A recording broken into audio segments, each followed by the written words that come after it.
Hello friend, welcome to the channel solution. हमारे medicine pharmacology की series में आज हम बात करने वाले हैं बहुत ही कॉमन टेबलेट के बारे में। और ये एक ऐसा टेबलेट है जो आई थिंक सबके फर्स्ट एड बॉक्स में होगा ही, और अगर नहीं है तो आपको ये रखना ही चाहिए। आज के प्रोडक्ट का ब्रांड नेम है कैलपॉल 500, जो कि एक पैरास्टामोल टेबलेट है इंडियन फार्माकोपिया के गाइडलाइन के अकॉर्डिंगली। और इसका जो स्ट्रेंथ है, कैपेसिटी है, पावर है, वह है 500 mg, जिसे जीएसके ने प्रिपेयर किया हुआ है। सबसे पहले हमको कुछ बेसिक चीज़ों के बारे में जान लेना चाहिए, फिर हम इसकी फार्माकोलॉजी के बारे में जानेंगे, क्योंकि ये एक ऐसा ड्रग है जो कॉमनली सब जगह अवेलेबल है, बट कॉमन मिस्टेक बहुत बड़ी प्रॉब्लम क्रिएट कर सकता है। इसीलिए इसके लीफलेट में दी गई जानकारी को पढ़ना आवश्यक है। तो चलिए थोड़ा सा इसको जूम करते हैं ताकि आप इसको बड़ी आसानी से देख सकें कि इसके अंदर लिखा क्या हुआ है।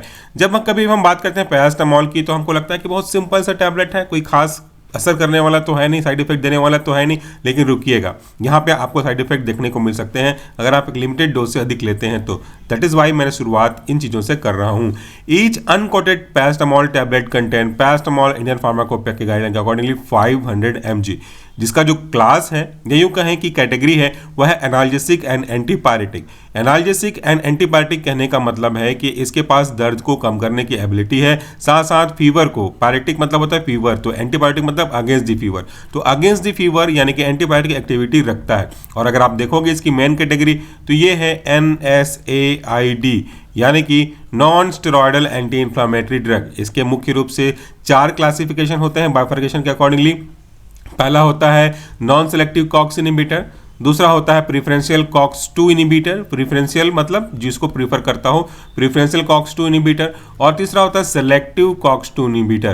तो ये हमारा प्रिफरेंशियल कॉक्स 2 इनहिबिटर दूसरा, और तीसरा होता है हमारा सेलेक्टिव कॉक्स 2 इनहिबिटर। इसके अलावा एक और कैटेगरी होती है जिसको हम लोग बोल सकते हैं weak anti inflammatory, strong antipyretic और माइल्डर एनाल्जेसिक एक्टिविटी वाले ड्रग, जिसका एग्जाम्पल हमारा आज का ड्रग यानी कि पैरास्टामोल है। यहाँ पे चूंकि ये एक ओटीसी प्रोडक्ट है, इसलिए इसको आपको बिना प्रिस्क्रिप्शन के भी मार्केट से मिल जाएगा, लेकिन डोज भी इसमें मेंशन किया गया है और बहुत सावधानी से इसको पढ़ना आवश्यक है आपके लिए।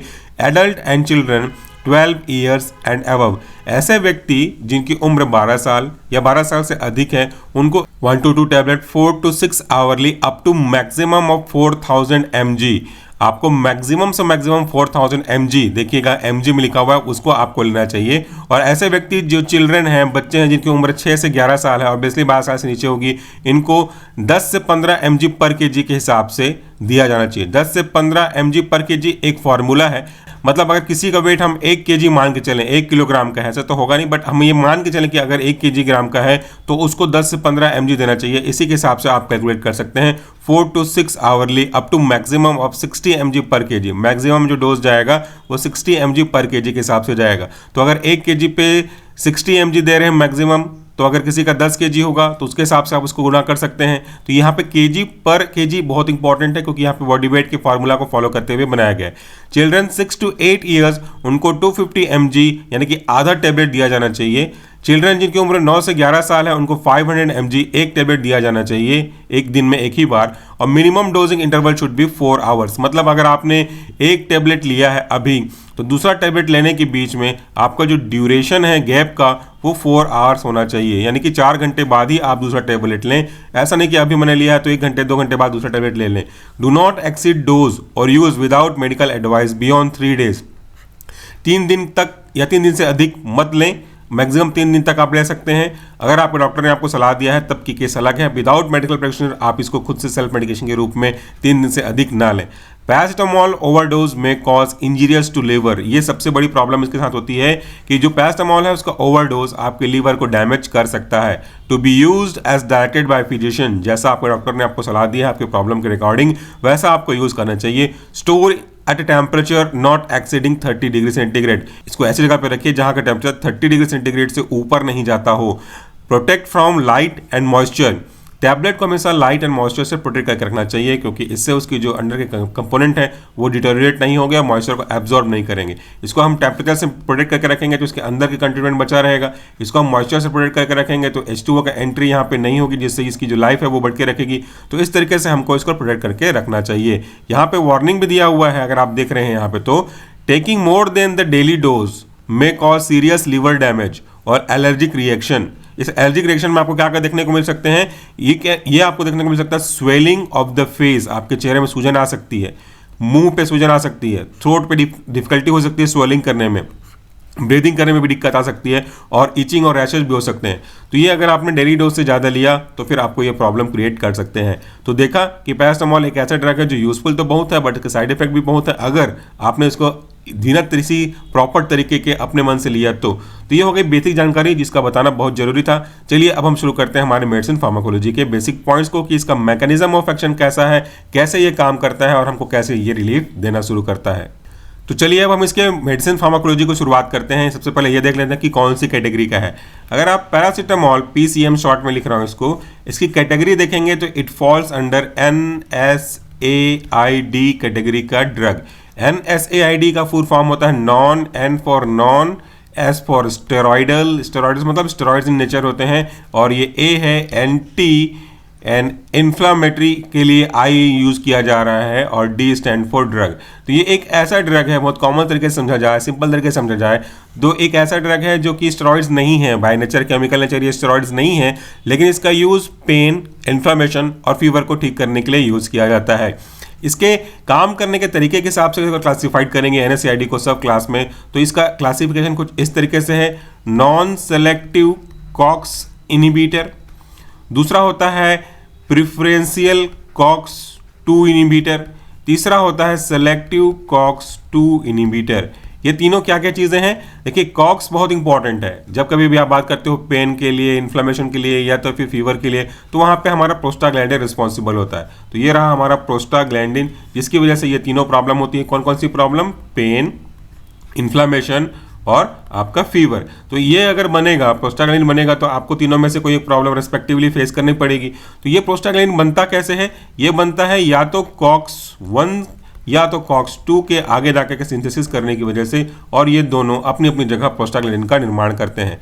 हमको फिलहाल अभी नहीं चाहिए फीवर, इसका जो पैरासिटामोल का यूज है फीवर और एनालिसिक के रूप में होता है। तो मैं मान लेता हूं कि मुझे फीवर है और मैं फीवर के लिए ये ले रहा हूं, मुझे फीवर नहीं चाहिए, मुझे फीवर को कम करना है, तो उसके डेफिनेटली मुझे क्या करना पड़ेगा? मुझे इस प्रोस्टाग्लैंडिन के सिंथेसिस को रोकना पड़ेगा।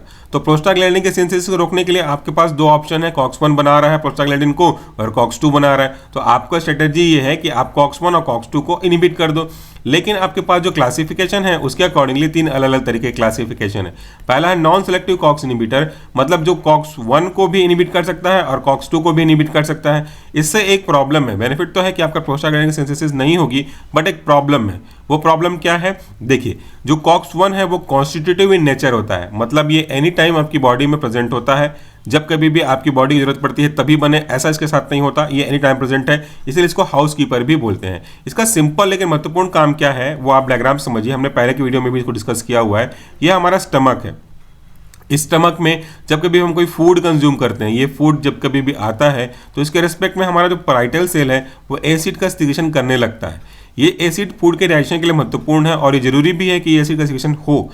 लेकिन जब कभी भी एक्सेस एसिड बनते हैं तो ये हमारे पेट में यानी कि पेप्टिक पार्ट में अल्सर कॉज कर सकते हैं। इसको बचाने के लिए बाय डिफॉल्ट नेचर ने या फिर कह लीजिए बॉडी ने इसके एक प्रोटेक्टिव मैकेनिज्म बनाया हुआ है, जिसका काम बाइकार्बोनेट की सिंथेसिस करके इसको बचाने का है, और यही बाइकार्बोनेट का सिंथेसिस करना कॉक्स 1 की वजह से होता है। तो इससे हमारा फायदा यह है कि हमको अल्सर नहीं हो रहा। तो खुद ही सोचिए कि अगर आपने कॉक्स 1 को बनने से रोक दिया तो जो बाइकार्बोनेट सिंथेसिस हो रही थी वो नहीं बनेगा, तो फिर एसिड से प्रोटेक्शन आपको कौन करेगा? अल्सर का होना स्वाभाविक है। तो ये है एक प्रॉब्लम कॉक्स के साथ में, कॉक्स 1 के रिलेटेड में। जबकि अगर आप प्रेफरेंसी देंगे कॉक्स 2 को, तो ये एक इंड्यूसिव नेचर वाला सब्सटेंस है, यानी कि जब कभी भी पेन, इन्फ्लेमेशन या फिर चोट लगेगी, ट्रॉमा होगा, स्ट्रेस होगा, स्ट्रेस जनरेट होंगे, तब के केस में ये कॉक्स 2 बनेगा। तो इसको अफेक्ट करने से हमको कोई बहुत ज्यादा साइड इफेक्ट देखने को नहीं मिलेगा रेस्पेक्टिवली कॉक्स 1 के तुलनात्मक रूप से। तो हमारा जो प्रेफरेंशियल है वो कोशिश करता है कि वो प्रेफरेंसी दे, प्रेफरेंशियल तरीके से आपके कॉक्स 2 को इनिबिट करे। और तीसरा जो है सेलेक्टिव, उसका मतलब है कि सेलेक्टिव मैं सिर्फ कॉक्स 2 को ही अफेक्ट करूंगा, कॉक्स 1 को नहीं। जबकि प्रेफरेंशियल में एक चीज हो सकती है कि प्रेफरेंस तो उसका कॉक्स 2 ही है, बट इन केस अगर कॉक्स 2 अवेलेबल नहीं है तो फिर वो कॉक्स 1 को भी अफेक्ट कर सकता है। तो इस तरीके से कॉक्स 1 को अफेक्ट करने से हमारा प्रॉब्लम है, जबकि कॉक्स 2 को अफेक्ट करने से उतना ज्यादा प्रॉब्लम नहीं है एज कंपेयर टू कॉक्स 1। तो ये हो गया हमारा इस पेन या फीवर को ठीक करने का मैकेनिज्म ऑफ एक्शन। अब साथ में ये भी जान लीजिए कि आखिर हमारे बॉडी में ये पेन या इन्फ्लेमेशन या फीवर कैसे जनरेट होता है। पेन और इन्फ्लेमेशन के लिए तो प्रोस्टाग्लैंडिन रिस्पॉन्सिबल है, जो किसी भी स्ट्रेस स्टिमुली के आ जाने से, चोट लग जाने से, ट्रॉमा हो जाने से हो जाता है। फीवर के कारण अलग अलग हो सकते हैं, जिसमें मुख्य रूप से पैरोजन की एंट्री है। पैरोजन एक ऐसा सब्सटेंस है जो या तो बैक्टीरिया का डेड पार्ट है या किसी और सब्सटेंस का डेड पार्ट है, जो हमारी बॉडी के पार्ट नहीं होने के कारण से जब हमारी बॉडी में एंटर करते हैं तो हमारी बॉडी इनको रिकॉग्नाइज करती है। Suppose these are the antigen या फिर पैरोजन। जब ये हमारी बॉडी में एंटर करेंगे, दिस इज आवर बॉडी, तो हमारी बॉडी का जो डिफेंसिव सिस्टम है दैट्स कॉल्ड एंटीबॉडी, वो इसको रिकॉग्नाइज नहीं करेगा, इसको ऐसे समझेगा कि हमारी बॉडी का पार्ट नहीं है, तो इसके अगेंस्ट में फाइट करना स्टार्ट करेगा। तो there will be antigen as well as antibody interaction, और ये हमारे बॉडी के टेम्परेचर को इंक्रीज कर देगा। ये टेम्परेचर का बैलेंस करना हमारी बॉडी का जो हाइपोथैलेमस है उसको रेगुलेट करने के कारण से होता रहता है। तो जब कभी भी ये जो पैरोजन है वो हमारे बॉडी के हाइपोथैलेमस के टेम्परेचर सेट पॉइंट को अल्टर करेंगे, डिस्टर्ब करेंगे, तो फिर हमारा बॉडी अपना टेम्परेचर मेंटेन नहीं कर पाएगा। जब हम पैरासिटामोल देते हैं तो ये कॉक्स 3 पे भी काम करता है। अभी तक मैंने आपको कॉक्स 1 और कॉक्स 2 बताया था। रिसेंट स्टडी के अकॉर्डिंगली कॉक्स 3 एक ब्रेन पे लोकेटेड सब्सटेंस है जिसका काम फीवर को जनरेट करना है, और हमारा जो पैरासिटामोल है वो इसी को अफेक्ट करता है। पीसीएम जो है पैरासिटामोल, वो इसी कॉक्स 3 को अफेक्ट करते हुए इसके फीवर को कम करता है और टेम्परेचर को वापस से रिस्टोर करता है। जब हम पैरासिटामोल लेते हैं तो आपने कभी कभी ये फेस किया होगा कि आपकी बॉडी में पसीना निकलने लगते हैं, और जैसे ही पसीना निकलता है वैसे ही आपकी बॉडी का टेम्परेचर डाउन होने लगता है। इसके पीछे का क्या लॉजिक है? हमारी बॉडी का टेम्परेचर कितना होता है? नॉर्मल टेम्परेचर आप देखेंगे तो ये होता है 37 डिग्री सेंटीग्रेड।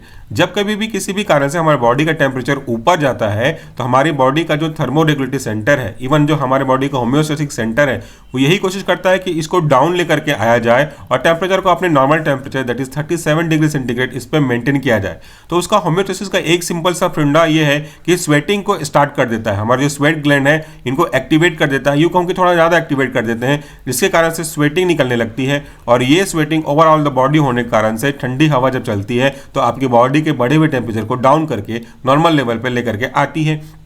ये इसी होम्योस्टेसिस या फिर फीडबैक मैकेनिज्म के अकॉर्डिंगली होता है। और वाइस वर्सा, जब कभी भी आपके बॉडी का टेम्परेचर डाउन चला जाता है 37 डिग्री सेंटीग्रेड से बहुत नीचे चला जाता है, जैसा ठंड के दिनों में होता है, या फिर जब कभी आप कश्मीर, शिमला, मनाली या फिर और ठंडी जगह में जाते हो तो आपकी बॉडी के स्किन को कॉन्स्ट्रिक्ट कर देता है, हेयर को इरेक्ट कर देता है, जिसकी वजह से स्वेट ग्लैंड डीएक्टिवेट हो जाते हैं और मैक्सिमम से मैक्सिमम जो हीट है वो कंजर्व होकर रहता है, जिससे आपको ठंडी ना लग सके। तो ये ओवरऑल पैरासिटामोल के काम करने के तरीके हैं। लेकिन याद रखिएगा, पैरासिटामोल ऑल्दो ओटीसी प्रोडक्ट का एग्जांपल है, ओवर द काउंटर प्रोडक्ट का एग्जांपल है, बट ये उतना भी सेफ नहीं है जितना कि हम कंसिडर करते हैं। इसका सेफ्टी लेवल या टॉक्सिसिटी लेवल इस बात पे डिपेंड करता है कि आप कितना इसको वाइसली यूज कर रहे हैं, कितना इसका आप सही तरीके से यूज कर रहे हैं, इसको एक्सीड ना करें, इसके दिए गए डोज के अकॉर्डिंगली मैक्सिमम जो डोज है उससे हमेशा कम लेने की कोशिश करें। अगर आपको डॉक्टर ने सलाह दिया है 3 से ऊपर दिन का, तभी इसको 3 दिन से ऊपर लें, अदरवाइज इसको ज़्यादा यूज ना करें, वरना आपके लीवर में प्रॉब्लम हो सकता है।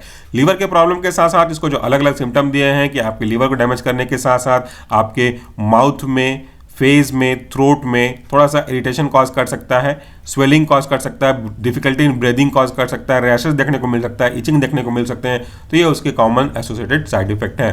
उम्मीद करता हूँ कि कॉमन सा प्रोडक्ट था, लेकिन इसकी फार्माकोलॉजी आपको समझ में आई होगी। Thank you so much for watching this video. नमस्कार, टेक केयर।